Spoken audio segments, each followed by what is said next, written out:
Yes, so hello everyone, Hitesh here and today we're gonna talk about the movie called Troll। हाल ही में OTT platform Netflix पर आई शानदार movie जिसने हर age group की audience का ध्यान अपनी ओर खींचा। हमारी किताबों में हमने कई बार ट्रॉल्स के बारे में पढ़ा है कि जब उनके ऊपर सूरज की किरणें पड़ती है तो वो हमेशा पत्थर के बन जाया करते थे। मेरी सिस्टर प्रतीक्षा नागर भी ऐसी ही एक मूवी पर काम कर रही है जो कि एक एनिमेटेड मूवी है और वो भी हम लोग आप लोगों के लिए जल्द ही पेश करेंगे। So now without wasting any time चलिए आते हैं इस कहानी की मेन स्टोरी लाइन की तरफ, जिसकी शुरुआत में हम रॉक क्लाइंबिंग करते हुए एक लड़की को देख पाते हैं जिसका नाम होता है नोरा और उसके साथ उसके पिता भी होते हैं जो कि उसकी इस रॉक क्लाइंबिंग में मदद कर रहे थे। ऊपर चोटी पर पहुंच जाने के बाद में उसके पिता उसे सामने की पहाड़ी चोटी दिखाते हैं और बताते हैं कि आज भी हमारी दुनिया में ट्रोल्स हैं जो कि अपने आप को दुनिया और इंसानों से छिपा कर रखते हैं। नोरा कहती है कि आखिर वो हमें दिखाई क्यों नहीं पड़ते, तो उसके पिता कहते हैं कि अगर अपने मन की आंखों से देखोगी तो वो तुम्हें जरूर दिखाई देंगे। इसी के साथ वो उन्हें से कहानी भी सुनाते हैं जिसके अंदर 13 ट्रोल्स थे और वक्त के साथ वो सभी खत्म हो गए। एक बार वो सभी एक पार्टी में गए थे और वहाँ पर उन्होंने खूब सारा नशा कर लिया और वह सुबह अपने घर पहुंचने से पहले ही लेट हो गए, जिसकी वजह से वो सूरज की किरणों की चपेट में आ गए और हमेशा के लिए पत्थर के बन गए। हम व्यूअर्स को दिखाई पड़ता है कि सचमुच उनकी खोज जाया नहीं गई। जब वो उस पहाड़ी को देखते हैं तो वहाँ से कुछ ट्रोल्स की शक्लें दिखाई पड़ती हैं जो कि मानो एक पल के लिए जिंदा होकर फिर से मुर्दा हो गए थे। जिसके बाद कहानी यहाँ से आगे जाती है 20 साल और हम एक रेलवे टनल को देख पाते हैं। इस वक्त यहाँ पर सभी काम करने वाले कारीगर उसकी लंबाई को अंदर से और बढ़ा रहे थे। इसके लिए उन्हें वहाँ बम फिट करने थे, लेकिन वहीं कुछ लोग खड़े होकर उनका विरोध कर रहे थे और बार बार कह रहे थे कि पहाड़ों को मत तोड़ो,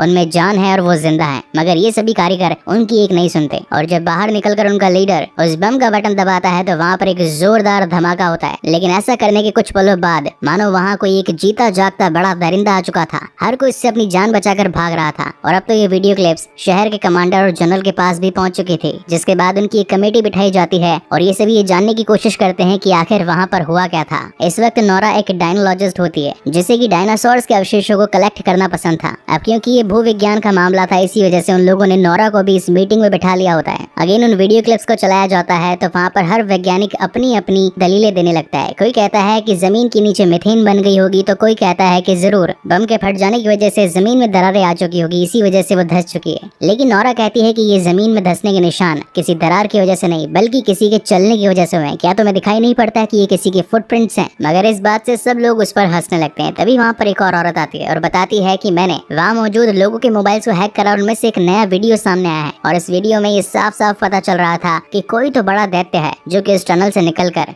सीधा जंगल और पहाड़ियों की तरफ गया है और ये पैरों के निशान उसी के हैं। वहीं आगे कहानी में हम एक बूढ़ी फैमिली को देख पाते हैं। ये दोनों ही बैठकर अपना नाश्ता कर रहे थे, तभी इन्हें किसी के चलने की आवाज आती है। इसी के साथ वहाँ की पूरी जमीन तक हिलने लग गई थी। तभी वो दोनों अपनी जान बचाकर घर के नीचे बने तहखाने में छिप जाते हैं और जब थोड़ी देर बाद ऊपर आते हैं तो देखते हैं कि उनका घर पूरी तरीके से साफ हो चुका था और हम व्यूअर्स को वहाँ पर भी पैरों से बनाया एक बड़ा गड्ढा दिखाई पड़ता है। जिसके बाद उस जगह पर तहकीकात करने के लिए नोरा और उसी की एक हेल्पिंग हैंड एंड्रियास को भेजा जाता है, जहाँ पर उनकी मुलाकात कैप्टन क्रिस से होती है। वो उन्हें बताता है कि कोई तो बड़ा जीव था जो कि समुद्र के रास्ते यहाँ तक चलता हुआ आया, मगर पहाड़ियों तक निशान जाने के बाद में वो खत्म हो गए। आखिर वो इतना बड़ा जीव गायब कैसे हो सकता है? अब उस बड़े से पैर के निशान को देखकर नोरा समझ जाती है कि ये जरूर किसी ट्रॉल का होगा, क्योंकि बचपन में उसके पिता ने उसे ये कहानियां सुनाई थी। हालांकि पहले तो उसे ये सारी बातें मनगढ़ंत लगती थी, मगर इस पैर के निशान को देखकर वो ये समझ चुकी थी कि उनमें से कोई एक ट्रॉल जाग गया है। उसे अपने पिता पर पूरा यकीन था, इसलिए वो एंड्रियास और क्रिस को लेकर अपने साथ अपने पिता के घर पहुंच जाती है। इस वक्त उसके पिता बंदूक लेकर घर के बाहर आ जाते हैं। उन्हें ये लग रहा था कि शायद कोई पुलिस वाला उन्हें घर से निकालने के लिए आया है,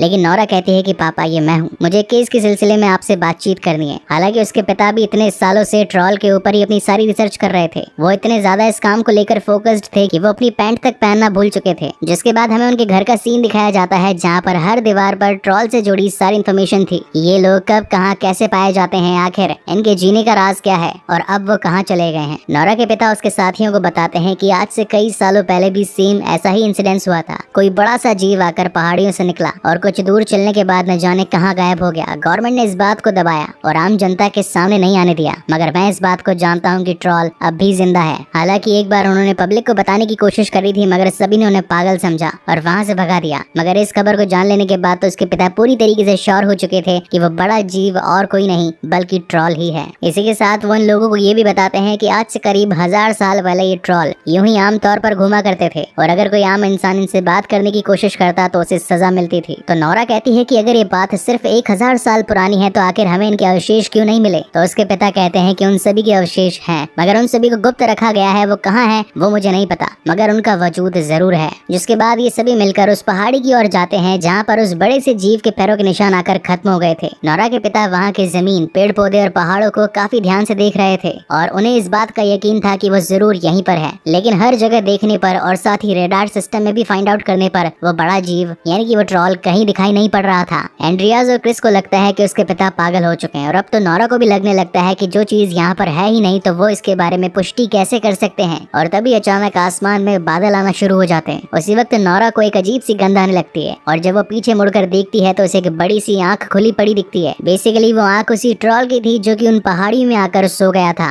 लेकिन इन लोगों ने उसे फिर से जगा दिया। जिसके बाद इस कहानी का आता है कि one of the best scene जहाँ पर वो ट्रॉल खड़ा होकर उनके पीछे भागने की कोशिश करता है, लेकिन उसी वक्त वहाँ पर कई सारे हेलीकॉप्टर्स आ जाते हैं और उसकी वीडियो रिकॉर्ड करने लगते हैं। ये सारी वीडियोस पूरी कमेटी बैठकर देखती है और अब तो उन्हें भी यकीन हो जाता है कि हाँ वो पैरों के निशान सचमुच इसी बड़े दैत्य यानी कि ट्रॉल के थे। ये सभी कैसे तैसे अपनी जान बचाकर उस हेलीकॉप्टर में वापस से मिलिट्री कैंप आते हैं। नोरा का कहना था कि वो इस मिथिकल क्रीचर पर और ज्यादा इन्वेस्टिगेशन करना चाहती है, अपनी जांच पड़ताल को और बढ़ाना चाहती है, लेकिन प्राइम मिनिस्टर कहती है कि ये जीव आम इंसानों के लिए खतरे की घंटी है। हम लोगों को जितना जल्दी हो सके इसे खत्म कर देना होगा, क्योंकि अगर ऐसा नहीं किया गया तो वो शहर में आकर सारी चीजों को तबाह कर देगा। हमें तुमसे जितनी इन्फॉर्मेशन चाहिए थी हमें मिल गई, तुम्हारा काम यहाँ पर खत्म होता है और यहाँ से आर्मी अपना काम देखेगी। जिसके बाद तो जनरल से भी इन्हें ऑर्डर्स मिल जाते हैं कि तुम सभी सैनिक जाकर उस ट्रॉल को हमेशा के लिए खत्म कर दोगे। मगर इस मिशन पर नोरा, एंड्रियाज और उसके पिता भी आना चाहते थे। क्रिस उन्हें काफी बार मना करता है, लेकिन नोरा कहती है कि मैं जरूर कोई ना कोई तो जुगाड़ निकाल लूंगी ताकि इस बड़े से दैत्य का नुकसान भी ना हो और हमारे ऊपर कोई खतरा भी ना बन रहा है। उसकी बातों को मानकर क्रिस उन्हें अपने साथ आने के लिए कह देता है। जिसके बाद हम पूरी आर्मी को देख पाते हैं जो कि इस वक्त घात लगाकर बैठी थी उस ट्रॉल को खत्म करने के लिए। उन सभी के पास में नाइट विजन कैमरास भी थे जिसमें वो दूर से आते हुए ट्रॉल को देख लेते हैं और अब तो कमांडर भी उन्हें परमिशन दे देता है हमला करने की। जिसके बाद वो पूरी आर्मी उसके ऊपर धड़ाधड़ फायरिंग करना स्टार्ट कर देती है। इसी के साथ बड़े वाले बम गोले भी उस पर छोड़े जाते हैं। अब तो ट्रॉल को भी इनके ऊपर गुस्सा आ चुका था, इसी वजह से उसके हाथ भी जो लगता है वो उसे उठाकर खाने लगता है।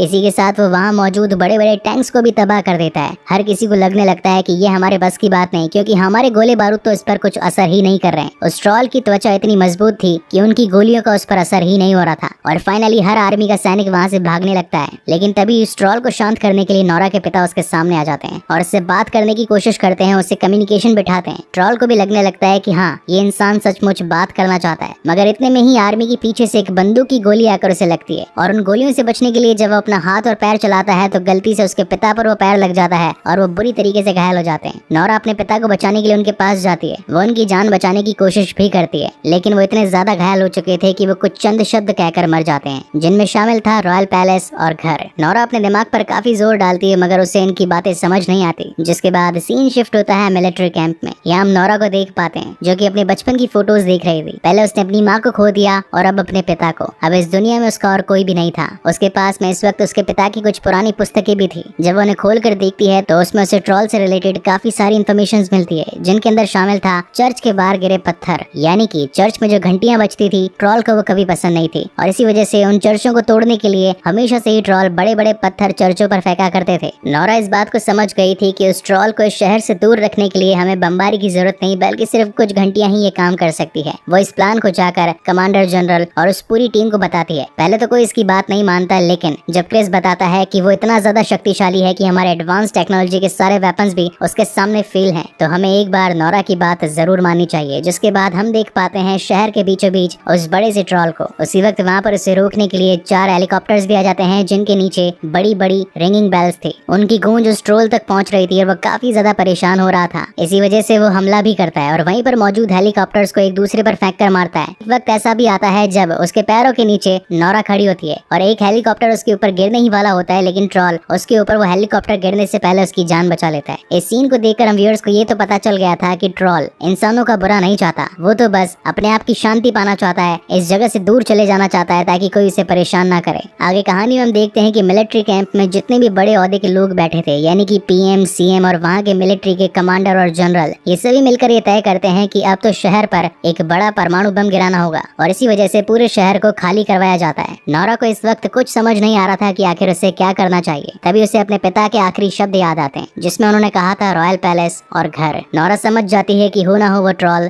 सीधा वहीं जाएगा, इसलिए वो अपने साथी एंड्रियास के साथ किंग पैलेस पहुंच जाती है, जहाँ पर उसे किंग का चीफ मिनिस्टर मिलता है। वो बताती है कि हो सकता है ट्रॉल यहाँ पर हमला करे, इसलिए आपको जितना जल्दी हो सके इस पैलेस को खाली करना होगा। तभी वो शख्स उन्हें बताने लगता है कि मैं तो इस बात को पहले से ही जानता था। तो नोरा हड़बड़ा जाती है और वो पूछती है कि आखिर आप उसके बारे में क्या क्या जानते हैं। जिस पर वो शख्स बताता है कि आज से हजारों सालों पहले ये कहा जाता था कि अगर किसी राजा के किंगडम के ऊपर अगर दूसरा राजा अपना घर बनाए तो वो काफी ज्यादा शुभ माना जाता था, यानी कि ट्रॉल पहाड़ियों का राजा था। और आज से 1000 साल पहले के किंग जिन्होंने उसके और उसके परिवार के मर जाने के बाद में पहाड़ी पर अपना कैसल बना दिया, यही रीजन था कि वो आज तक काफी ज्यादा फले फूले। और इसी के साथ वो शख्स उन्हें उस ट्रॉल के परिवार के सभी अवशेषों को भी दिखाता है। ये सब कुछ देखकर नोरा हैरान हो जाती है और उसे याद आती है अपनी 1000 साल पुरानी एवोल्यूशन वाली बातें। वो बाकी के अवशेष इन्हें आज तक इसीलिए नहीं मिले थे क्योंकि पुराने राजा ने उन सभी को यहाँ दफना दिया था। इसी के साथ वो उन्हें ये भी बताता है कि काफी समय पहले एक ट्रॉल के बच्चे को यूं ही जंगलों में छोड़ दिया गया था और हो सकता है कि वही अब बड़ा होकर इस जगह का विनाश करने के लिए आया है। नोरा इस बात को समझ जाती है कि रॉयल पैलेस के लोगों ने इन सारी बातों को छुपाया कि ट्रॉल नामक भी कोई बड़े दैत्य होते हैं, क्योंकि उन्हें तो सिर्फ अपना राज दरबार ही दिख रहा था।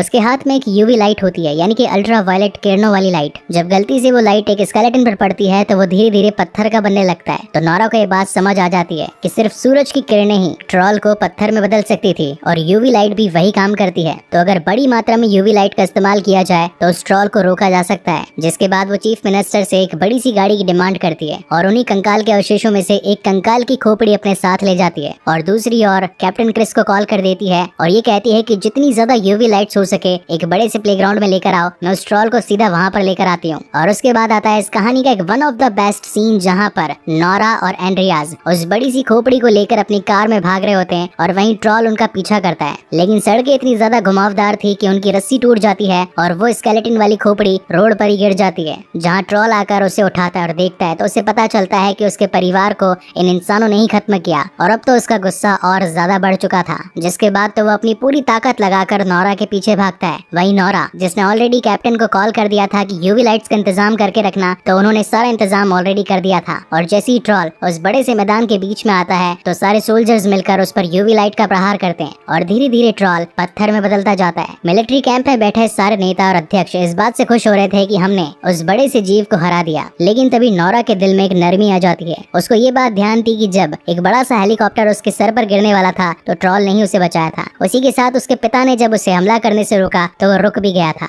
इसका मतलब ये है कि उस ट्रॉल को झगड़ा नहीं करना, ना ही वो इंसानी जाति का विनाश करना चाहता है। तो क्यों ना हम उसे छोड़ दें और वो हमेशा के लिए पहाड़ियों में चला जाए। जिसके बाद वो खुद ही जाकर उन बड़े बड़े प्लग्स को प्लग आउट करने लगती है ताकि यूवी लाइट की किरणें कम हो जाएं। ऐसा करते हुए ट्रॉल भी उसे देख रहा था। जिसके बाद नोरा उसे कहती है कि हम तुम्हारा नुकसान नहीं चाहते, बस जितना जल्दी हो सके इस जगह से चले जाओ, वरना ये पुलिस वाले तुम्हें खत्म कर देंगे। इस बात को ट्रॉल समझ चुका था और वो वहाँ से जाने ही लगता है। तभी सूरज की पहली किरणें उसके पर गिरती है और वो वहीं पर पूरी तरीके से पत्थर बन जाता है। इस सीन के CGI सचमुच काफी ज्यादा बेहतरीन थे, जहाँ पर पहले वो अपने घुटनों पर बैठता है और जमीन पर गिरकर पूरी तरीके से पत्थर बन जाता है। उसकी आंख जो आखिरी बार नोरा को देख रही थी, देखते ही देखते वो भी पत्थर में तब्दील हो जाती है। जिसके बाद नोरा के पास में वहाँ की प्राइम मिनिस्टर आती है और उसे कहती है कि तुम्हारे पिता की जितनी भी कहानियां थी वो सारी सच थी। इसी के साथ वो उसे शाबाशी भी देती है कि उसने इतने बड़े खतरे को रोक दिया। लेकिन एंड्रियाज और नोरा वहाँ से जाने लगते हैं। इसी के साथ एंड्रियाज भी उनकी जॉब को क्विट कर देता है और कहता है कि मुझे तो तुम्हारा सेक्रेटरी कभी बनना ही नहीं था, मुझे तो एक राइटर बनना था और अब मैं वही बनूंगा, क्योंकि ये सभी लोग उससे जबरदस्ती काम करवाते थे।